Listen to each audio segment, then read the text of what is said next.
IBM was so culturally constipated that it couldn't make a decision. Everything eventually becomes a platform. And if you pick the right platform, then you're in good shape. If you don't, you aren't. If you're really going to do something that's going to change the business, it has to report directly to the CEO. You won't be replaced by an AI, but you may be replaced by someone who uses an AI.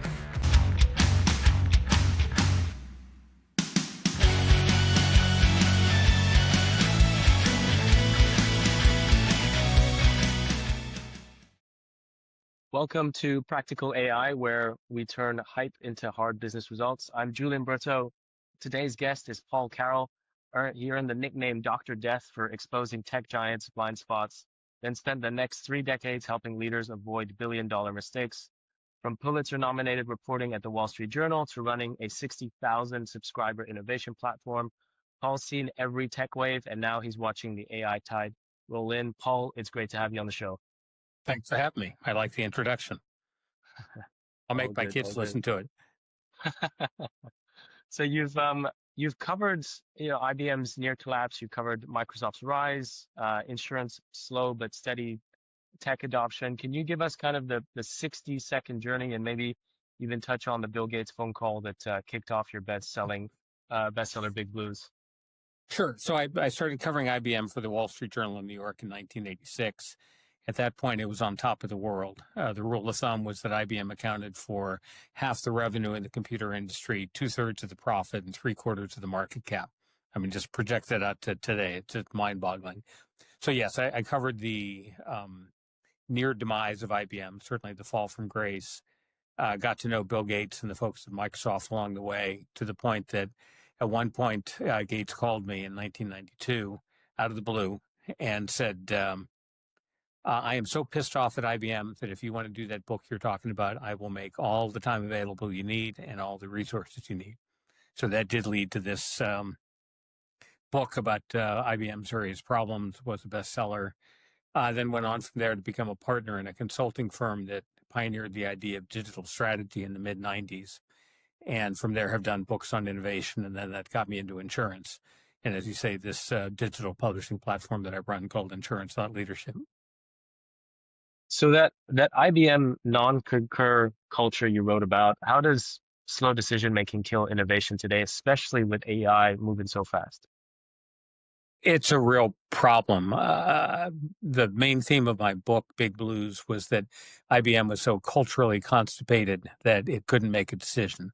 As you say, non-concur was a crazy word they used. They would have everybody together in a meeting, and if everybody agreed, it was fine. But if you disagreed, you said you non-concurred, and then everything was kicked up to the next level. So IBM wound up having basically all decisions made by the management committee of 4 people who just couldn't act fast enough.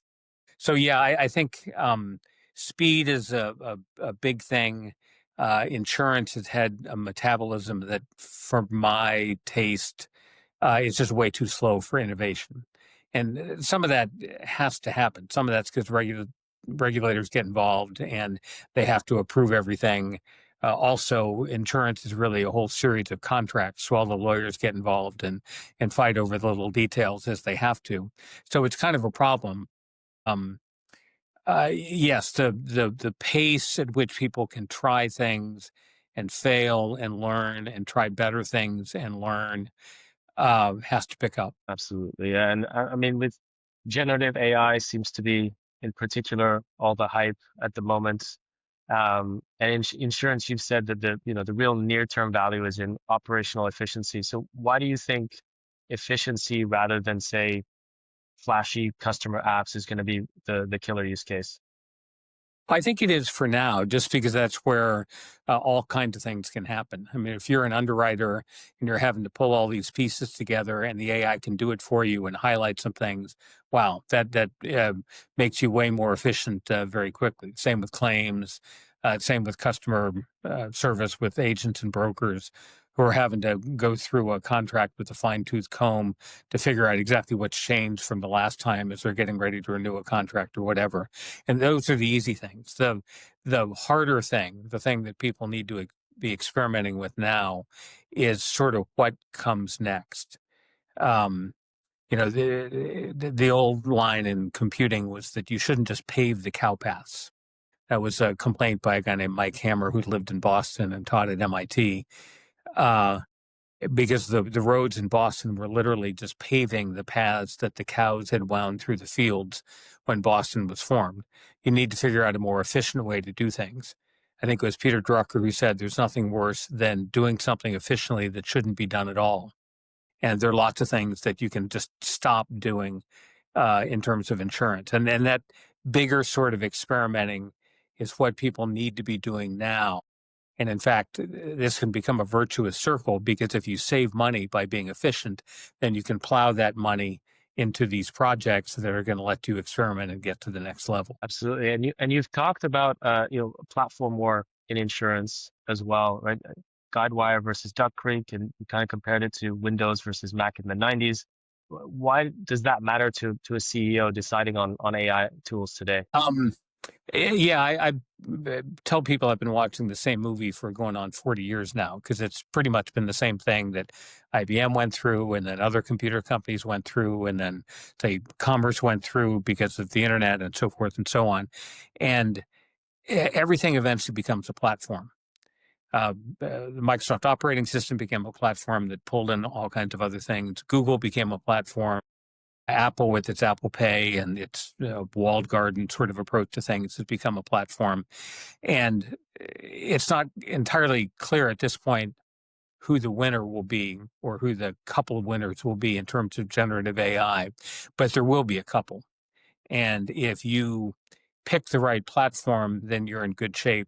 If you don't, you aren't. I mean, probably the most famous example of that was when Microsoft and IBM were still fighting over the operating system, and IBM was pushing something called OS2 that most people have never heard of. Lucky for them. IBM and Microsoft were fighting over app developers to try to get them to write for their operating system. Those who wrote for DOS won, those who wrote for OS2 lost. That's actually how Lotus 123 got replaced by Excel. It was dominant, but it wrote only for OS2 because of an alliance with IBM. Microsoft obviously wrote for DOS, DOS won, Excel won. Lotus fell by the wayside. Yeah. And it's interesting because I think it was in a recent interview that you did. You talked about the distinction between generative AI and data science, and them being two separate worlds. Uh, you know, I see this often. You see this with job titles. There's often somebody that's responsible for AI and data science within the large insurance incumbents. What's the potential danger of business leaders mixing these two worlds together under one unit versus understanding the clear distinction between the two? It's sort of a classic problem with innovation. If you let the guys who do things the old way handle the innovation, then they're going to plug the innovation into the old way of doing things. And that's sort of paving the cow paths, doing stuff you don't necessarily need to do. So you need to let the generative AI folks have some money and need to let them try to reinvent the business. They won't necessarily, but a colleague and I, Chunkamoy, and I have written books on this subject about how if you're really going to do something that's going to change the business, it has to report directly to the CEO. If you delegate that, then it's not going to happen because it's going to get caught up in political wars and so forth. And the CEO only has a certain amount of time and attention to pay. So you have to set aside time in a CEO's budget, and you have to limit the number of things that can be happening at one time. Generative AI is a pretty clear one. Oftentimes there is a whole variety of things that could be happening in a business. But a CEO can only really focus on 3 to 5 new initiatives. And as I said, they all have to report to him or to her. And if you just sort of decide generative AI is going to get plugged into the existing system, then it's a pretty good way to smother even any really good ideas that come out. And are you seeing anyone at the moment kind of taking charge of that are doing things the right way in terms of looking to incorporate generative AI? Um, Things are still fairly opaque. I mean, there is a company called Jerry that is doing some really nice things in terms of customer service. Um, Oh, I'd have to. I could find you some examples, but they're sort of anecdotes rather than whole, real, reinvent the company sorts of things. Just as a quick aside, my favorite example of how to do it right is actually a department store. So, Dayton Hudson was a boring little company that we covered when I was in the Chicago bureau of the Wall Street Journal back in the '80s. But they had done a very smart thing. It was a bunch of brothers and they inherited the business from their parents. They ran it as a group. And the youngest said, I think discount retailing is the way to go. This is before Sam Walton had come along and made it all apparent. And he said, I'm going to do this. I'm going to take some money, and you, my big brothers, are going to leave me alone. Well, the company he went off and started was called Target. And partly because it was a sibling rivalry sort of thing, he really did make his brothers leave him alone. And eventually Target subsumed Dayton Hudson, and we now know Target is a very successful retailer. But it was entirely because he was allowed to go off and do something that was potentially even going to threaten the whole business. Mm, yeah, yeah, yeah. It's really fascinating to hear how certain companies have the right environment to be able to make that happen. And in the work that you've done with the Devil's Advocate Group, that you're helping companies kill bad ideas early, if I'm a CEO that's looking at AI, what's your kind of step-by-step recommendation for them to make sure that they follow your think big, start small, learn fast without having to waste millions in the process? Sure. Yeah, that devil's advocate idea came out of a book Chunk and I did called Billion Dollar Lessons, where, well, Jim Collins had looked at success stories, done a lot of research, and said, here's how to be like those guys. Nobody had looked at failures and done a lot of research and said, here's how not to be like those guys. As you said, I was known at the Wall Street Journal as Dr. Death because I'd covered the near demise of IBM and then the near collapse of Mexico when I was the bureau chief in Mexico City and so forth. Um, so we did this book and decided that the biggest problem, the biggest reason for strategic disaster in businesses is that nobody had a way to tell the CEO you're full of it. So what you need to do as something is being formed is somehow appoint someone as a devil's advocate or hire someone as a devil's advocate. So they're not coming in and saying, Julian, your idea sucks, or Julian, I love your idea. They're just coming in to say, Julian, have you thought about this? Understand that for your plan to work, it has to have these things happen. And we have various ways of trying to help people think through those sorts of issues. So with generative AI, I would say, yeah, you think big. If you say that's part of our mantra, you try to reimagine what the business might look like in 5 years when you have fewer, more efficient underwriters, fewer, more efficient claims people, or whatever.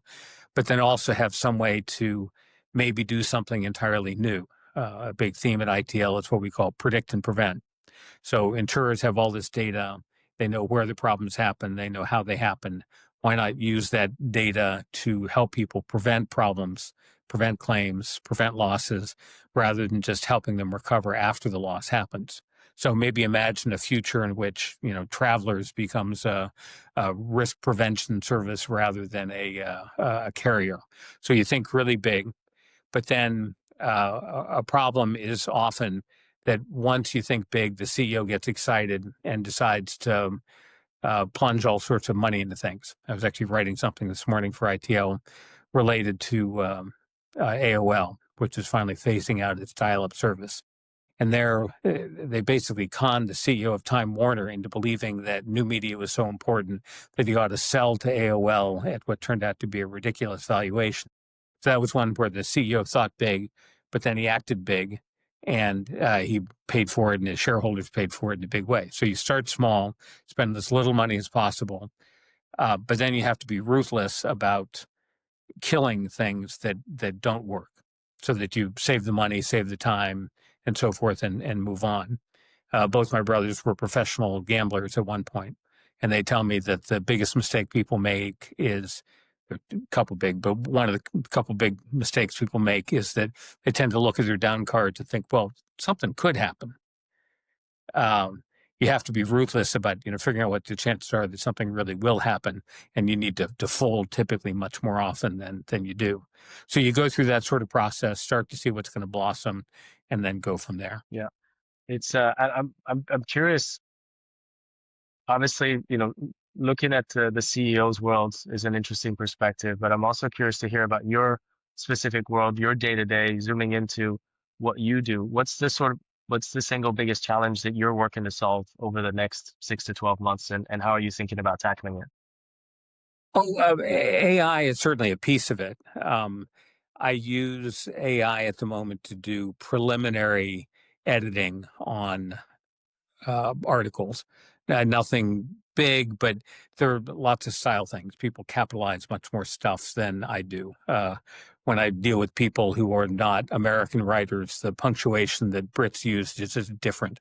Um, and so there are a lot of little things that I wind up doing that the AI does for me.